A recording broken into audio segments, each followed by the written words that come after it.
So, Jess, why do security engineers hate video games? Because every time they see game over, start again, they think it's a post-incident review. I did not write these. This is definitely ChatGPT. Right, so let's welcome Jess up on stage. So Jess is a cloud security architect at Microsoft. She's Brisbane-based and has 20 plus years experience in the industry. And she's going to be talking about game over, start again, getting security right from the start. Can we have a warm round of applause for Jess as she makes her way up on the stage? Thanks.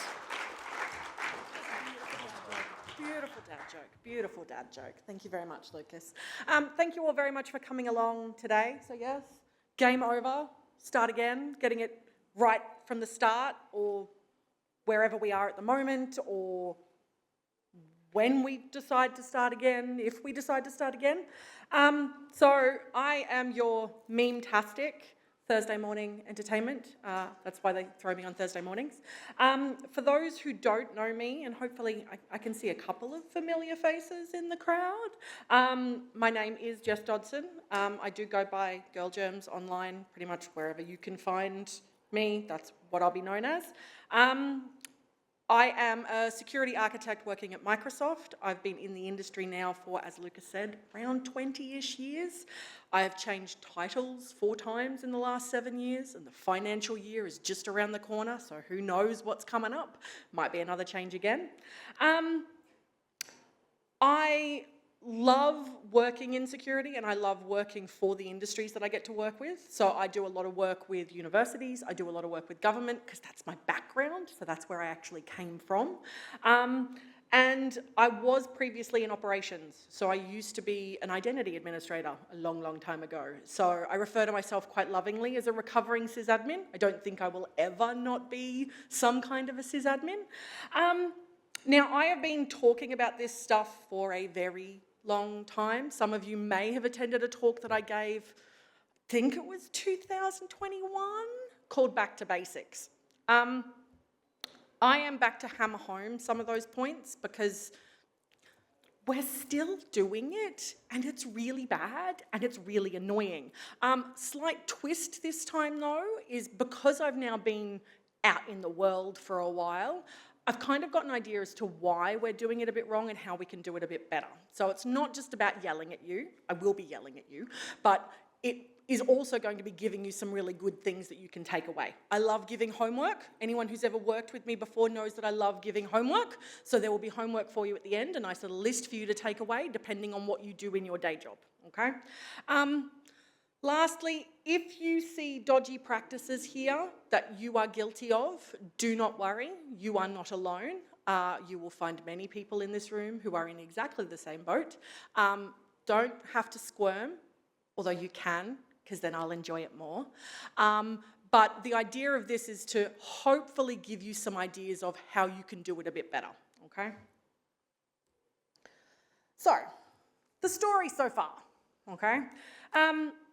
This is kind of like the cutscene before the game begins. That's the idea of this one here. So, I come to you, weathered and beaten, with about 20 years in the making, still wearing heels, as much as I hate them, and with about 400 odd customer environments that I have been able to look at and help with over the last 7 years, okay? What I want to do is be able to tell you a story of what I've seen and how you can go about winning at this game we call security, okay?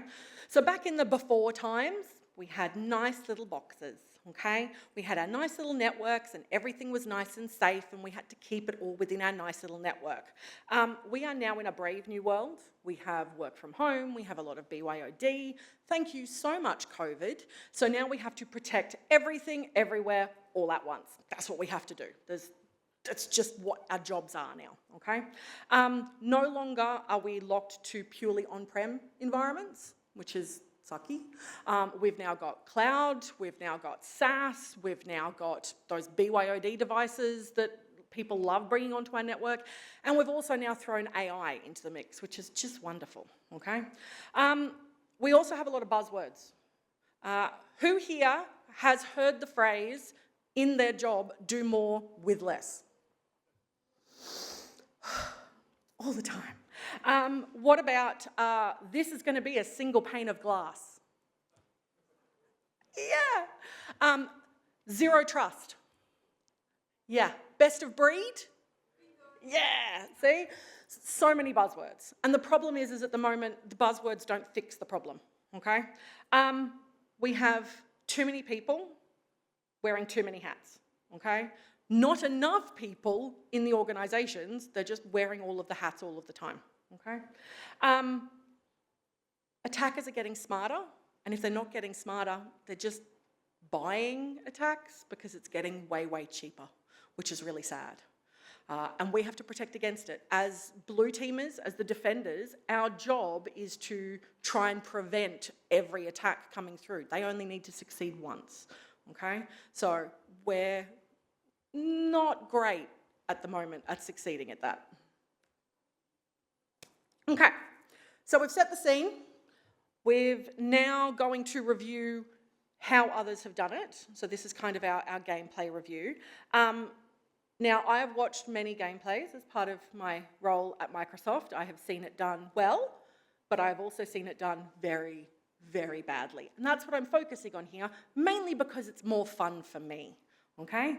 A lot of this is still applicable from the talk I gave before, kind of changed it up a little bit, but I think that's part of the problem. It's been over 5 years and we are still doing the same things. Okay. Probably showing my age here. Don't know if anyone else can remember this. Charter boat? What charter boat? If you can't see it, you can't protect it, okay? Asset inventories in a lot of organisations that I go to are either incomplete, they are disparate systems, or they just don't exist, okay? We need to be able to know what we've got if we're going to be able to protect it. And at the moment, we're not doing a very good job of that. We've got disconnected systems, we've got disparate systems, we've got sometimes 2 inventories that are completely different from each other, showing different systems. We have no single source of truth for what we're supposed to be looking after. We then end up with shadow IT as well, and these unmanaged, invisible devices that then become part of our invisible attack surface. Couldn't help but put some Lego in. I have to have some Lego, for those who know me. Neat little boxes. This is probably one of my biggest bugbears when I work with organisations. I've actually had a couple of chats with folks over the last 2 days in regards to this. The security team gets siloed off. We kind of get pushed to the corner, and operations teams don't talk to us. They don't tell us what needs doing. They don't give us access to systems. It also happens in regards to operations teams and operations groups, where everyone is building their own little fiefdoms and their own little kingdoms, and no one is working together. So this is the not my problem mentality. This is that's someone else's problem. That's the network team's problem. That's the identity team's problem. Attackers don't care. Pardon my French, they don't give a shit. Whether it is the network team's problem or the identity team's problem, they just want to get in. So if they don't care, neither should we. If it's not broken, don't fix it. So in my previous life as an admin, I did a lot of work trying to do operational lifecycle management. I know that many of you probably still have old and outdated Windows systems floating around, Server 2003. I have been in an environment just recently where I found a Windows NT server still running. So good, really lovely. No, stop it. Just because it was right doesn't mean it is right, okay? And operational lifecycle is really important and something we do really badly. We've got this constant attraction to the ooh, shiny of new things, and we leave legacy stuff to just sort of languish and sit there and die quietly. So many privileges and so little protection. And this one comes to us, like this is a little bit for us. So 2 things that I want to talk about here. Number 1 is bad identity management and least privilege. Who here knows that they have privileges that are standing privileges that they shouldn't have because they don't necessarily need it? I'm seeing lots of hands, and I know that there are more that should be going up. Okay, so standing privileges, least privilege, something we do really, really badly, and a huge lack of MFA. And I don't understand why this is still happening. MFA has been around for a really long time, okay? And when it comes to breaches, 80% of breaches are due to accounts that are not protected by MFA, okay? If your account has MFA on it, you are 99.9% less likely to be the victim of an identity-based attack. That isn't a made-up statistic, and yet we are still getting MFA wrong. We are still not forcing MFA onto all of our users and making them do it properly. Patching, vulnerability management. Again, who here has hit the update later button on anything? That includes your phone. Yeah, lots of people doing that. Yeah, I've done it, okay? So it's fine, it's fine. We can't wait for long-winded change control anymore, particularly when it comes to our vulnerable systems. It's not enough for it to go through multiple cabs for us to get updates. Again, I've worked with government a lot. This seems to be a big thing there. When we've got 0 days that are out there, attackers can abuse that and are abusing them within the first 24 hours, okay? The average time to patch critical vulnerabilities at the moment is 82 days. 82 days. 24 hours, 82 days, okay? The other one is vulnerability management. We treat it more as compliance box ticking, which is really not great. It's just yeah, we're doing that, that's fine, not a problem. It's not real risk reduction. We're not actually measuring what risks we are reducing. Drowning in noise. This is one that I do a lot of work with. So a lot of the work that I do is with SOCs and SIEMs. We seem to be drowning in all of these either false or benign positives and missing the true positives that are in front of us because there's just so much for us to pay attention to. Now, that might be that we are collecting everything and we have all of these logs and we don't know what to do with them. Or the other thing that I see being done, which is really dodgy, is suppressing a lot of alerts and a lot of incidents, okay? And a lot of the suppressions that are happening are due to configuration issues that could be easily fixed. Okay. The other one that I see this being used for, and hopefully there's no MSSPs here that are going to see this one, is dodgy KPIs, the number of incidents resolved. When I see suppressions and automation being used for this, I see KPIs for incidents resolved going through the roof, and it's not doing anything. We're not fixing anything. And then finally, the blame and shame game. And I'm sure many of you have been involved in this one before, okay? First up, we're assuming that our disaster recovery plans work without really testing them. But when something does go wrong and things don't work, there's a lot of finger pointing going on. There's a lot of people who are blamed for when stuff fails, for when processes don't work, for when systems aren't used properly, for when processes aren't followed correctly. And then people are afraid to speak up because they're afraid of retribution for pointing things out. Or even worse, they do speak up and then they're ignored. Who here has had a security issue that they know needs to be fixed, that they've pointed out and then nothing's been done about it? Exactly. That's part of the bigger issue of we're not fixing the problem. We're noticing it, but we're not fixing it. Okay? And the final one that I want to call out here, which I've experienced myself in my current work, is being afraid for asking for help, okay? And that's internally within teams, but also externally when something goes wrong, because you're afraid of being judged, okay? No one should ever be afraid of asking for help when it comes to this kind of stuff. You can't know everything, you can't fix everything. And at the end of the day, if we're working in security, we want to help. We want to fix things. We want to make things more secure. Okay, so we know where we've come from, the bad stuff we're doing, but it can't be that bad, can it? Yes, it can. So, this is our scoreboard. It's not a very good one, okay? Nearly 85,000 reports in 2025, okay? That's one every 6 minutes. So in the time that I'm giving this talk, there will be at least 6 reports to the ACSC of some kind of threat, okay? The average cost per incident for a large organisation, for an enterprise, which I'm imagining a lot of you are from, that includes government, is over $200,000 per incident, okay? And that's just the baseline, remembering, so we're talking the average. Medibank's was 125 mil, Latitude's was 76 million. Anyone want to take a guess at how much Instructure paid to Shiny Hunters for their ransomware? It's not going to be a small amount of money. Tied to that though, it's not just big businesses that we care about us too.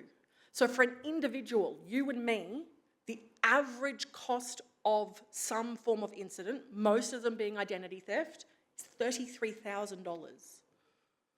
That's a lot of money for an individual to have to fork out and pay because of an incident, okay?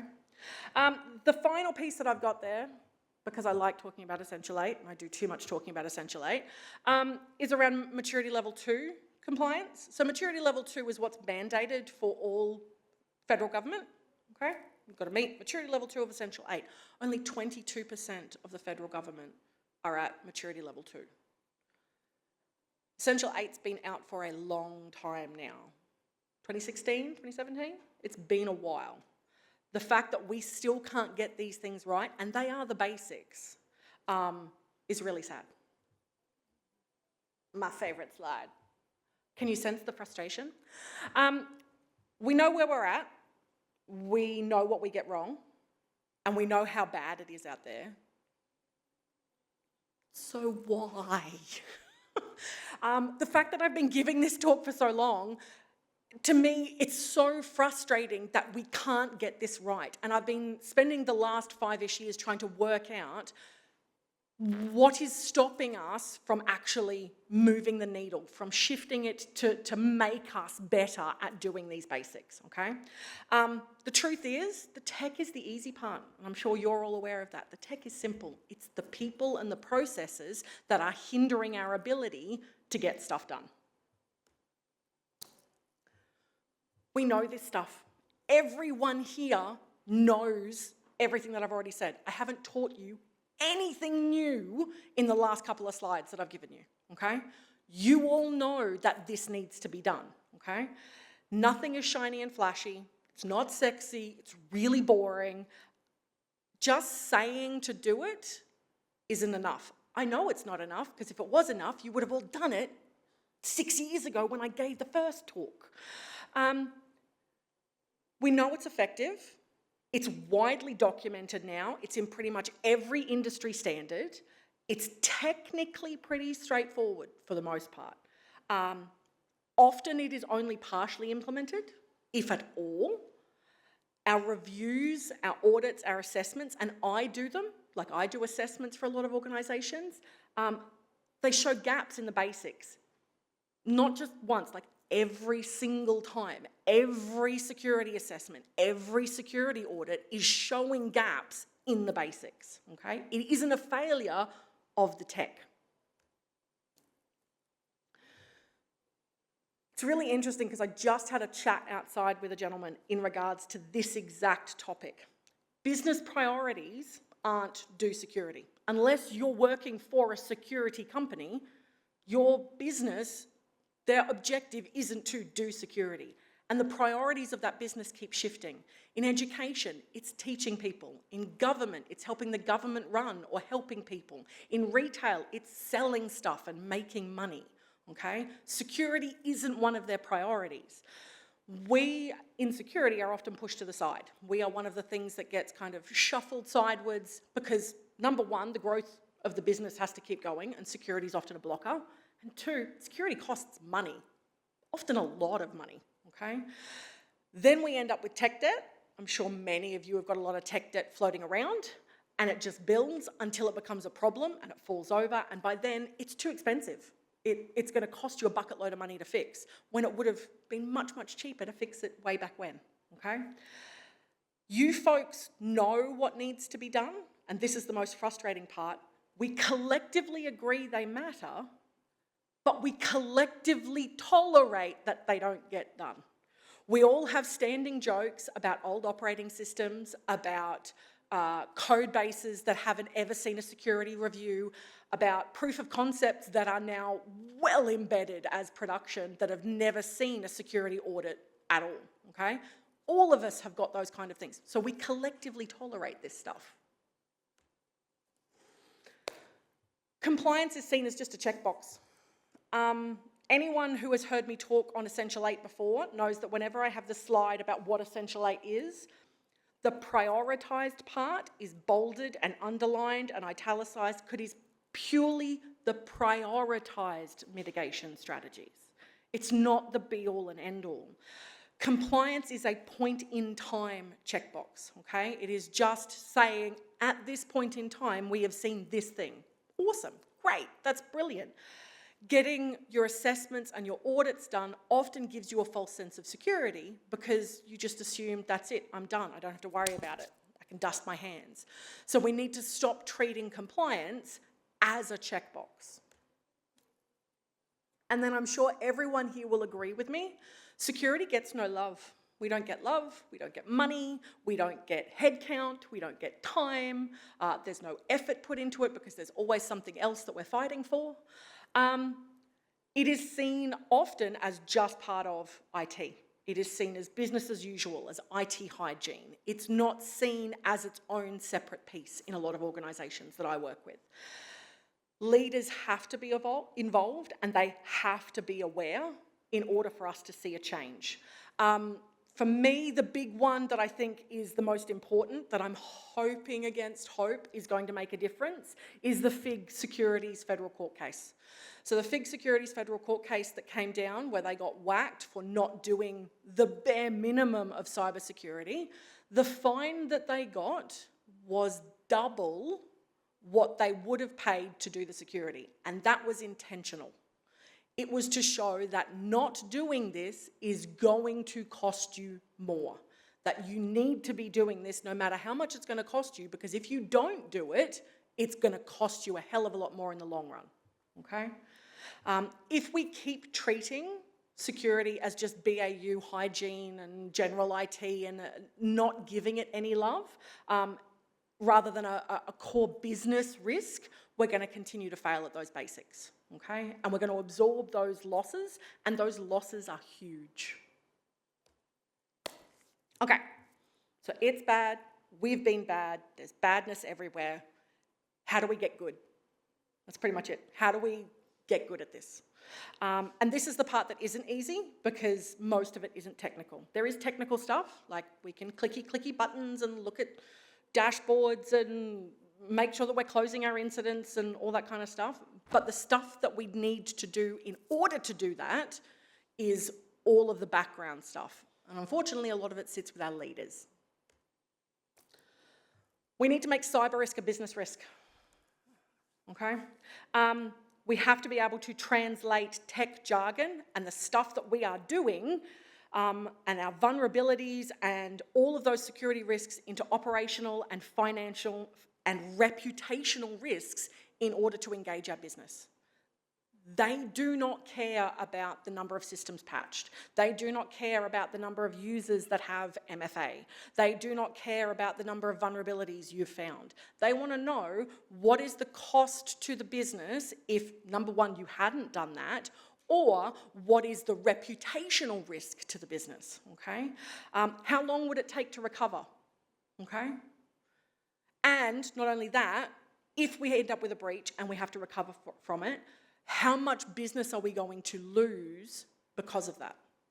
Reputational risk is probably one of the big ones. I'm sure many of you can think of a number of organisations over the last couple of years who've had huge breaches, who've had massive hits to their reputation. I won't name names, but there's a couple that I won't deal with anymore purely because of the size of the breach and just how badly it was handled, okay? Executives understand money at the end of the day. They understand continuity and they understand liability. So that's the language we need to be talking, okay? So we know it's a business risk. Now we need to set the standard as part of that risk. Security has to be by design. by default. That's just the way that we need to set things. And that has to come from the top down. This is the way we're going to operate. This is what we're going to do. This is the minimum standard we are willing to accept. MFA is non-negotiable, okay, for everyone. Now, I would love everyone to be using phishing-resistant MFA, but I know that that is not the case, okay? Something is better than nothing, but if we can move away from SMS and phone and security questions, that would make me very, very happy. Please, please, please. Least privilege being baked in. That's you, a lot of you people, staring at a lot of you right now, making sure that you're doing least privilege right so that you can enforce it with others. So once we know that security is a business risk, we need to offset that business risk by setting that default. And that's the idea of this. Set that default to offset that risk. We know the risk. We've set the standard. How do we measure it? I'm very sorry, I don't have a banana for scale. My daughter has all my bananas at home. So, needing measurable metrics for cybersecurity, okay? It can't just be the number of incidents resolved. Don't get me wrong, our mean time to acknowledge and our mean time to respond and contain are still really important metrics, but mean time between failures. How long has it been since we've had a big incident? Those are numbers that are really important because they are based on proactive statistics, okay? We need to incentivize the right behaviours. It isn't enough just to be reactive, to be fighting fires. The proactive work is just as important. How many users are protected with MFA? How many vulnerabilities have we patched? How quickly have we been able to patch all of our systems and get all of our operating systems up to date? What is the minimum operating system level we're running? Okay. How many pieces of data do we have classified and protected properly with good data security? Because AI is out there. So we know the risk, we've set the standard, we're hopefully measuring it right, but who's accountable for it? Okay. This is where RACI comes back up.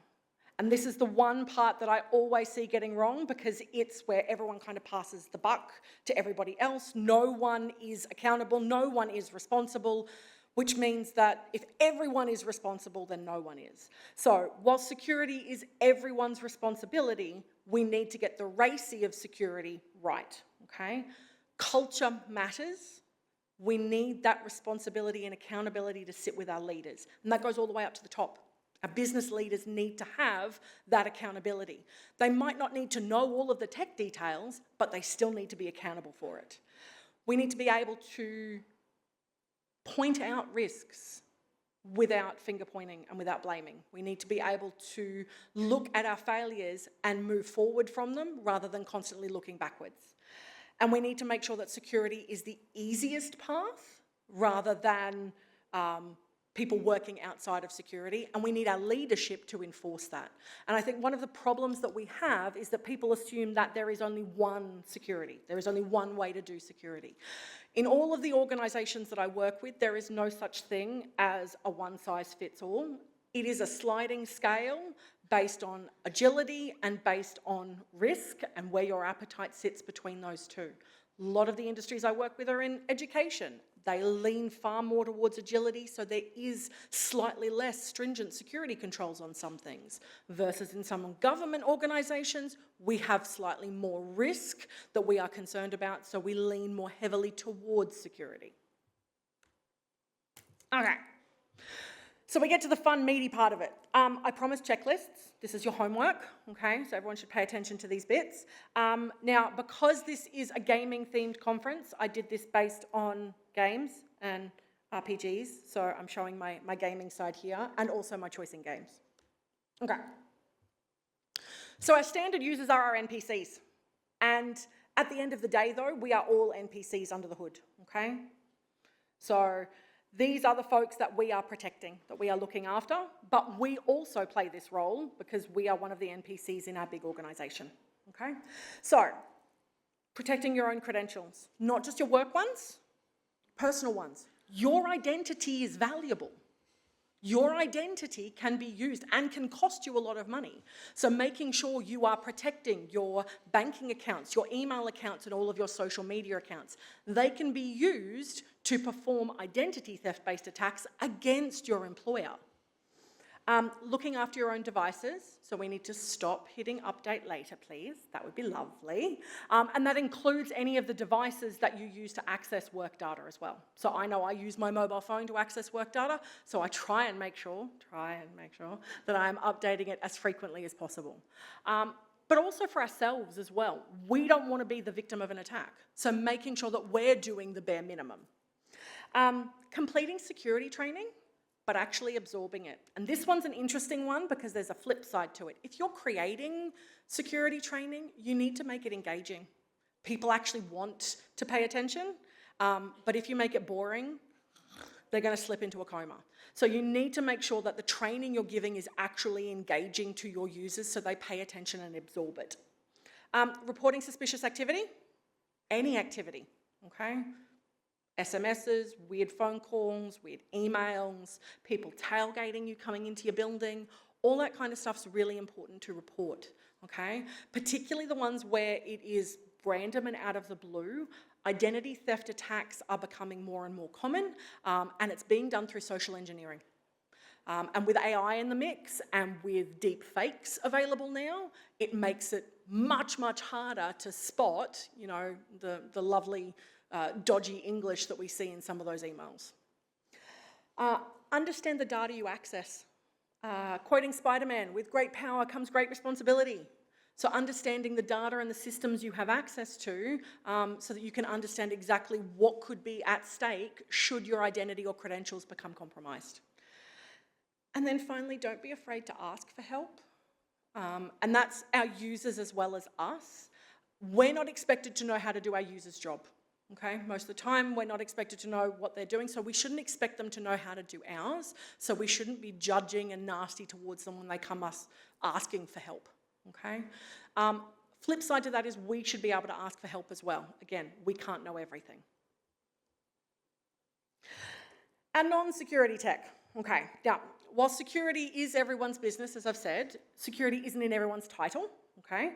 And I do love my ops folk and occasionally some of my devs, depending on what they're doing this time of day. I see non-security tech as the DPS in this fight, okay? You're the ones getting your hands dirty and getting stuff done. Least privileges. This sits with you. I think I've said it 3 times. I don't know if I could say it more. I'm going to keep saying it. If we can do least privilege, doing just in time, making it so we don't have standing privileges, making it so you don't have more than what you need to do your job, I will be very happy. I really don't want to come into more organisations and see 30 to 40 global administrators that are standing all of the time. We need to stop having standing permissions. Creating inventories. So just as much as security needs it, you need it as well, because you're the ones maintaining this stuff. So actually having a good inventory of all of the systems that you look after. Proactively uplifting your infrastructure. So this is that operational lifecycle piece. So making sure that we are doing proactive work around all of the infrastructure pieces that you support to make sure that we are keeping it updated, that we are moving towards more modern forms of authentication or moving towards modern operating systems, moving towards modern applications that can be supported and be more secure. Continuously monitoring and testing. This sits with our ops folks to be able to make sure that things are working as intended and letting us know when they go wrong. Security kind of needs to know that, but I think ops folks need to know it more because, again, you're underpinning how the business is running. The systems that you are running is what the business needs to get their job done. Working with security and not against us. And this one's a real hard one and one that I come up against quite a lot. We need you to work with us from an operations perspective. Inventories are probably the biggest one that I call out here, and giving access and visibility to things. Number of organisations that I've gone into where security is like, no, we only have, again, I work for Microsoft, so we've got 1 Azure tenant and we've only got these 3 subscriptions. And I'm like, You've got 3 tenancies and over 400 subscriptions. I don't understand why you can't see them.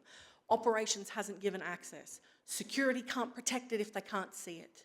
So making sure you're working with them and giving them the access that they need to be able to do that. And then helping security understand the why. This is probably the most crucial part when it comes to operations folks in this kind of talk. We need you to tell us why things have been done. We need you to explain the why behind the systems so that we can actually understand where security fits in that piece, okay? You understand the systems far better than we do. We understand the security side of it, but you understand the systems, and often you understand the business needs and risks for that system better than we do. So you need to work with us and explain that and sharing that knowledge. That will only help us be able to work with you better. Okay, security techs. So this is probably most of you in this room, hopefully, okay? So these are our SecOps and analysts, our engineers, our architects, the people who do the security, okay? I consider us the magic wielders, the ones who see things others can't and hopefully fix them before they become a problem. We kind of stand out of things and away from stuff rather than getting into the fight all of the time. I'm probably a little bit biased, so yeah, that's my current Diablo 4 sorceress from this season. So, for us, continuous proactive security. And the emphasis there is on proactive. So it's not enough just to be reactive, okay? So our threat monitoring, our detection and response is really important, but all of the proactive work that goes into securing our systems and improving and hardening our systems. It's not enough just to react, we need to be working on it ahead of time. Managing identity and access. I'm really sorry, identity people, but you're actually in security whether you like it or not. You don't really get a choice. Identity is crucial to security, so working with the identity team, if they are a separate team, to be able to manage your identity and access management, to get the security for that right, because again, that is that initial entry point into your environment. It is where, I would say, 90% of your attacks are going to come from. We need to work with those teams and work with those systems in order to prevent that from happening. Vulnerability management, this is the big picture view, and this is where we have to work with operations in order to make sure that we are patching those vulnerabilities and getting on top of them as quickly as possible. Not suppressing stuff, okay? Fix the underlying issues. Again, I see it all the time, frustrates the hell out of me. Working with ops to fix busted systems that might have gone a little bit batty and gone a little bit rogue, working with monitoring teams if there is something that is flagging continuously, taking a look at the way that you are doing your auditing to make sure that we don't have to have mass suppressions, okay? Working with the business and not against it. At the end of the day, we work for the business. We're there to help them achieve their goals. Okay, that's where I talk about that sliding scale of security. If we are working against them all of the time, we're not going to get anything done. They're not going to listen to us, they're not going to pay attention to us. So we need to be working with them as much as we possibly can. And then helping build secure architecture and standards. So what are we going to be having within our organisation? We talked about setting the standards. What are those standards going to be? It's going to be different for every organisation. Has to start from somewhere, and often that's going to start from us as the security architects, as the security operations folks, to be able to provide that feedback. We need to be listened to, and we need to be able to contribute as part of that, which is why we talk about working with the business. Our tech leaders, non-security ones, are our support, okay? So I think these folks are our most underappreciated roles because they're the ones who allow us to get shit done, okay? Nothing here is technical. You'll notice there isn't a single technical thing in this list. What we need from our tech leaders, and I'm going to talk about it for our security leaders as well, they are our conduits. They are our translators, okay? So modelling that security first attitude. The old, if you can't see it, you can't be it, is really important here. If our leaders are modelling it, if our leaders are embodying it, the people beneath them are more likely to follow, okay? Owning and conducting risk assessments. It's not enough to own them, you've also actually got to do them. I often see in a lot of organisations like, no, the risk assessment, it's all mine. When was the last time you ran one? 4 years ago. So making sure that you are owning them, because a lot of the time the systems that you are responsible for, you're going to be responsible for the risks to those systems. So you have to own those. Collaborating cross-functionally. So this comes back to that conversation I was having about silos. Breaking down the silos between our teams, okay? Attackers don't care. So we need to be working with our teams across infrastructure, across cloud, across network, across security, identity, endpoint, whatever it is, and working together as one team. This is probably the hardest part, and I think that comes down to our tech leaders to actually help enforce that and to try and stop building kingdoms and stop building little empires and actually start working together. And then finally, developing and testing incident response plans. So we've got our security incidents, but what about our operational incidents?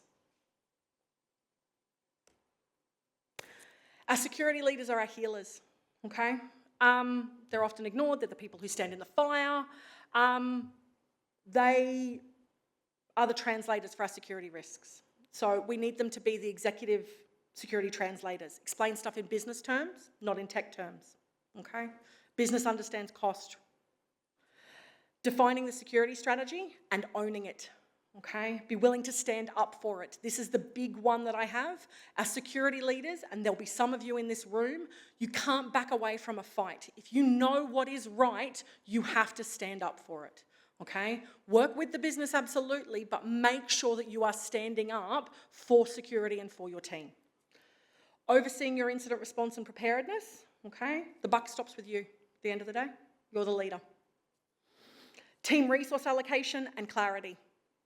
We need clarity as security folks to know who is responsible for which pieces. Looking after your team, okay? You succeed when your team succeeds. That includes making sure that they are looked after in an incident, but also outside of it, that they're not burning out, and their development. Your security ops folks need to be developed. They want to grow. And then championing the security culture, okay? Our business leaders, finally, these are the ones leading the charge, our tanks, okay? They often stand in the fire and do dumb stuff. So defining clear security accountability, focusing on moving forward and not backwards, not looking backwards. We want to focus on how we go forward, not pointing fingers. Funding security programs. Security needs money, and most of the time that money is to be able to fund headcount. We need more people. We don't have enough people doing the job, okay? If there are any business leaders here, please give your security teams more funds to be able to do better work. They just want more people to be able to do more of that proactive stuff. Seeking regular briefings. Again, it comes down to that informed piece. It's not enough to say you didn't know anymore, okay? And then leading by example. No more weirdness where you're pointing out that, no, I can be an exception. It's not good enough. So cybersecurity is underpinned by good leadership, not just good tech, okay? So the basics fail when no one owns them. We need people to own them and to stand up for them. And that we need our incentives to change. We need to be incentivizing good behaviour, not just reactive stuff, okay? Doing the basics is no longer a nice to have. It is the minimum standard, and it requires everyone to work together from all layers of the business, and we rely so heavily on our leaders. So, hopefully you get to go off and win.